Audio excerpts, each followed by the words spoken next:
it's Mel Extra. I am back and I am just going to give you a little update about my weight loss because I know it's been a while since I even said anything about it. I made that video when I was back in Canada and it was about July last year and I was like, I'm gonna lose weight, and then I just never updated anyone, so I'm guessing people are like, oh yeah, she didn't lose any weight. I actually did. I lost 50 something pounds, about 50 pounds I'd say. I was, in total, I mean, like since way before, like at my heaviest weight, I was 205 pounds, and I think at my lowest in October, November, I was 149 pounds, 149, so maybe 149 pounds ish, maybe 150, but yeah, so I lost a hell of a lot of weight. I'm just trying to work out, is that 50 pounds? I could be wrong there, but I roughly calculated it. So yeah, I'm sitting at about 10, not 10, I'm sitting at 11 stone at the moment, give or take a bit of quarantine weight, maybe 5 pounds either way. And that is 100 and, okay, I don't know what that is, but it could be 154 pounds, something like that, maybe 154 pounds. So my lowest was only maybe like 5 pounds lighter than this. So yeah, I've done pretty well considering I've kept it off. I've moved back to the UK just because my visa expired.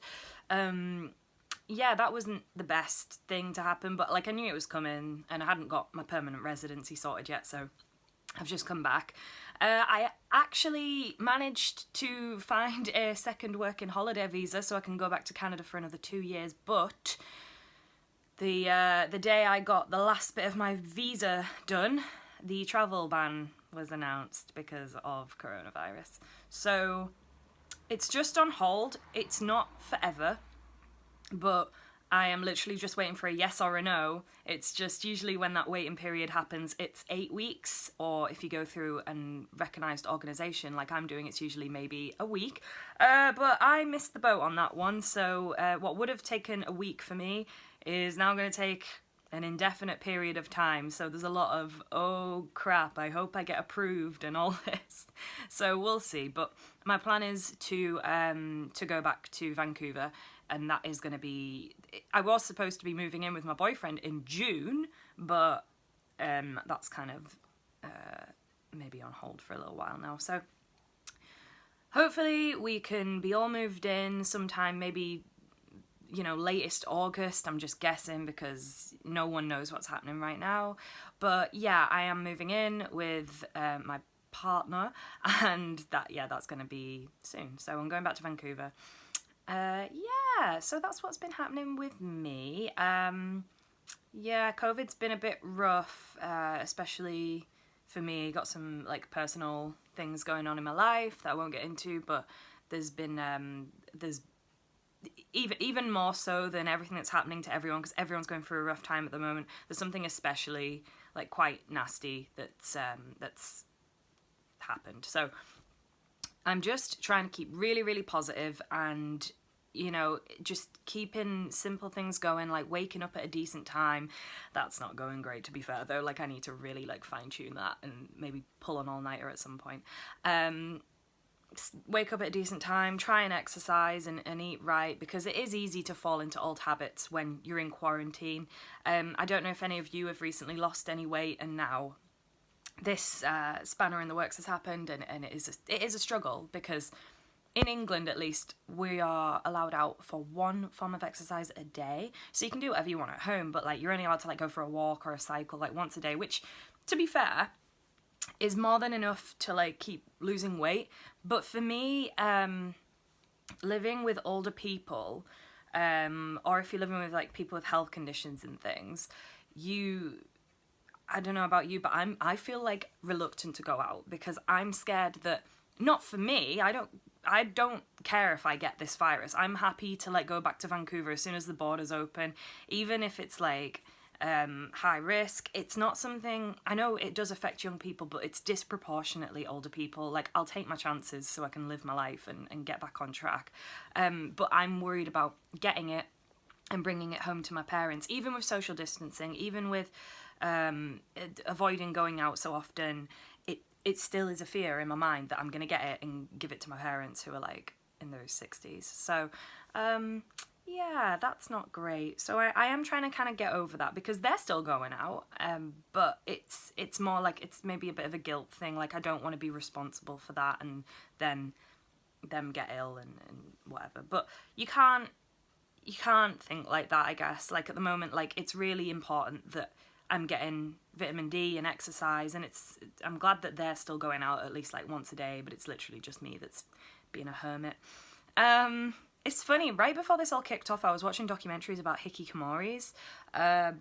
If you've ever heard of a hikikomori, it's basically a recluse, but it's the Japanese word for it. So people who are like really obsessed with anime and things like that, they, like, it's hard to explain, but just type in hikikomori on YouTube and you'll see these like very reclusive people that are often like otakus, which is like geeks, like the word for geek in Japan.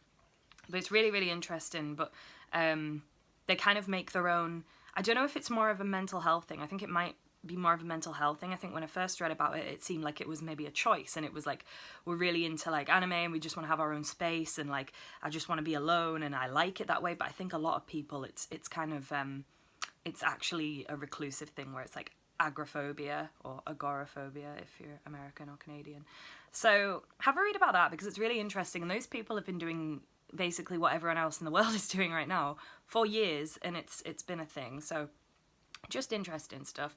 I am currently working, but we've been furloughed. If you're in the UK, I think everyone had to Google what furlough meant. The only time I've ever heard it is on Orange is the New Black when she gets let out of prison for a day to go to a funeral. But it's essentially like you're getting paid, but you're on temporary leave. So because there's no work to do at the moment while they sort out the ins and outs of how the company's going to work, we're still being paid by the government like 80% of our wages. But you know, if there's no work, there's no work. So that's fine. I was working from home anyway because luckily I can work from home at my job. You know, it's just all computer based. So yeah, that's what's been going on. So hopefully I can get back to Canada sooner rather than later, and just sort of get on with my life. I know it's probably not the best time for going out there and trying to find a job because there probably will be some sort of like recession after this. But you know, some things you gotta do in life. I'm not just gonna stay here, and I don't want to stay here, especially because I'd basically be like, I don't want to become like a carrier for this and then give it to my parents. So if I go back to Canada, when the borders open, we'll just see what the rules are. And I think at the moment you have to self-isolate for 2 weeks, but maybe when the borders open, that'll change. So I might be able to move in with my boyfriend straight away. I might not. I don't really know like what the deal is. I don't know if I can self-isolate with him. We'll find out. So yeah, I just wanted to give you a little update and just say hello and I'm alive. I know I made a Sims video the other day because I was like, yo, I should just make this a Sims channel, but I don't think people want that. I think I'd have to make a separate channel, like if it was Sims, because the content you guys, all like 400, 500 of you have signed up for is basically these little chats and rants and like similar to things I've done in the past. Like I know that my content is slightly disjointed, but I feel like there is a place for that. Like I really like watching people who just kind of talk about random things, and it doesn't have to be the best quality. I'm more like the company. Is that weird? But maybe some of you feel like that. Like comment below if that's like how you utilize YouTube. Is it more just like kind of a comfort, like just to have someone there like chatting to you? Because I know a lot of the time it's like that for me, which sounds really sad, but like to be fair, we're all in isolation at the moment, so there's nothing wrong with having a bit of company over the internet. That sounded dodgy. Anyway, I am going to go and have another coffee. I have had a coffee and some avocado and egg on toast. That is one of the ways I lost a lot of weight. I would eat avocado on toast with eggs in the morning, and then for lunch I'd have like peanut butter on a rice cake with like fruit, or I'd have just something small like some soup and a rice cake. I've just really stopped eating bread a lot. And then for dinner I'd have literally the biggest salad you can imagine. Like I'm talking like you know, like a salad bowl where you would feed like a family of 5. I would literally just fill that with vegetables, and then I'd fill it with like hummus, mayonnaise, like meats, chickpeas. Sometimes I'd have like some crisps on the side, or I'd have some bread, but the bulk of it was vegetables. So I was getting all my fats in there and loads of protein and stuff. Like I'd have another avocado in there, maybe a bit of dressing. I'm not really a fan of dressing, but maybe some balsamic vinegar or something. And yeah, that's how I lost so much weight. I drank a lot of coffee. I stopped drinking Diet Coke altogether. I no longer drink Diet Coke, and if you know me, you know that I used to drink that stuff every single day, like at least maybe a litre of it a day. I hate to think what my insides look like after that, but I've switched over to fizzy water now. Go to hell if you don't like fizzy water, it is the best. Like, I used to hate it, but now, like, I'm obsessed. Like, really, it does just replace soda. It's so good. That, coffee, tea. I don't really drink anything else. Very occasionally, like if I'm having junk food and stuff, I'll get like maybe a diet Fanta, like an orangey drink, but I don't really like it anymore. Like whenever I drink it, I feel a bit sick. It's kind of like, you'll know if like you've ever stopped smoking.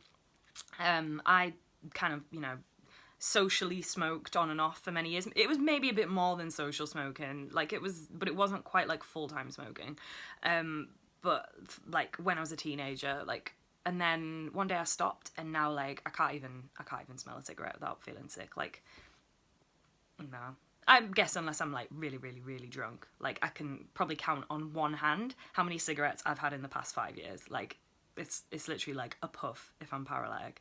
Not that I get drunk that often anymore. So it's like I can probably count on one hand the times I've been drunk in the past maybe 5 years or so. Yeah, I'm old, guys. I'm no fun anymore, so... But I guess that's part of being an adult. So yeah, lovely to catch up with you guys, and I will talk to you next time. Hope you have a great day, and don't forget to like this video, subscribe to me if you already haven't. If you are new here, hello. I hope to be putting out a lot more content for you, and just sort of like getting back on track. Yeah, tell me what you're doing in quarantine or self-isolation, and yeah, just comment below, and I'll see you next time. Bye, bye, bye.